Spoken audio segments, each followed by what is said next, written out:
పారిన ఎత్తు. పెద్దాపురం గ్రామంలో నారాయణ అనే రైతు ఉండేవాడు. అతను తన పొలాన్ని 3 కాలాల్లోనూ ఏదో ఒక పంట సాగు చేసేవాడు. నారాయణ కష్టానికి తగ్గట్టే అతని పొలంలో పంటలు బాగా పండేవి.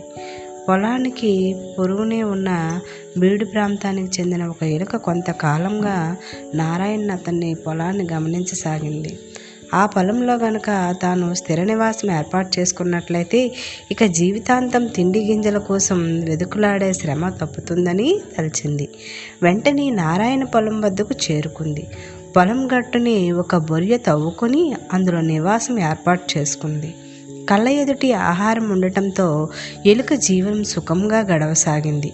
రోజు కావలసినన్ని తిండి గింజలు దొరుకుతూ ఉండటంతో బలంగా తయారైంది. నారాయణ పొలానికి పక్కనే ఉన్న మరో పొలంలో ఒక పెద్ద పుట్ట ఉండేది.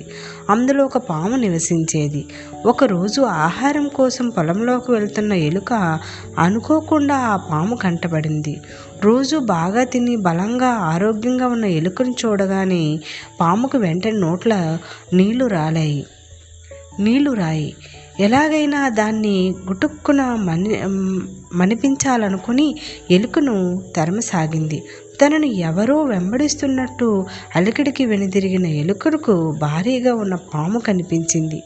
పామును చూడటంతో ప్రాణాలు పైనే పోయినంత పనయింది.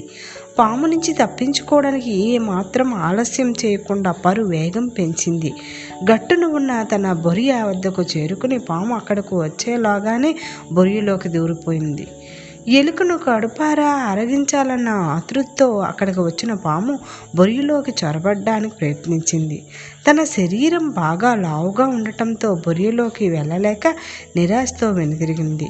పాము బారి నుండి బయటపడినందుకు ఎలుక బతుకు జీవుడా అని ఊపిరి పీల్చుకుంది.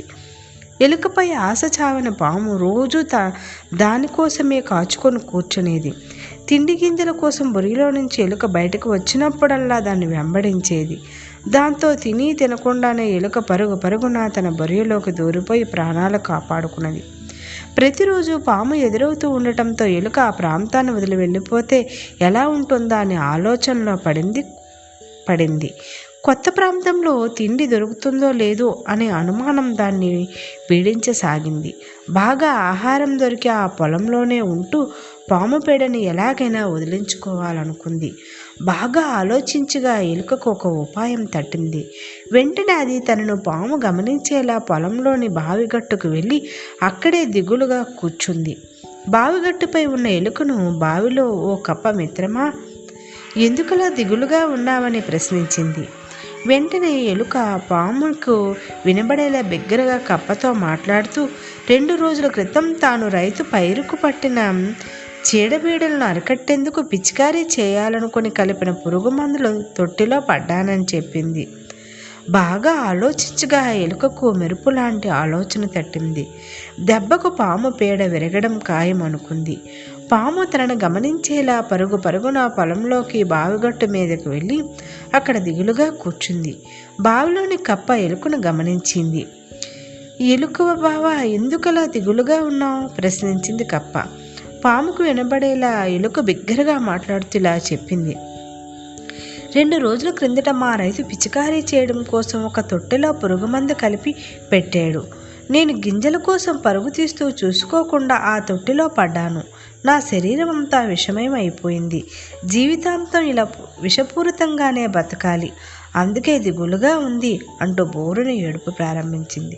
ఎలుక మాటలు విన్న పాముకు ఒళ్ళు జలధరించింది. శరీరం అంతా విషపూరితమైన ఎలుకను పొరపాటున తిని ఉంటే తన ప్రాణాలు పోయి ఉండేవని భయపడింది. ఇకపై ఎలుక సులభంగా చిక్కన దాని జోలికి పోరాదని నిర్ణయించుకుని నిశ్శబ్దంగా తన పుట్టవైపు పోయింది. మర్నాడు ఎలుక యథాలాపంగా బొరియ నుంచి బయటకు వచ్చి పొలంలోకి వెళ్ళింది. పాము దాన్ని చూడనట్టే మరో దారిలో వెళ్ళిపోయింది.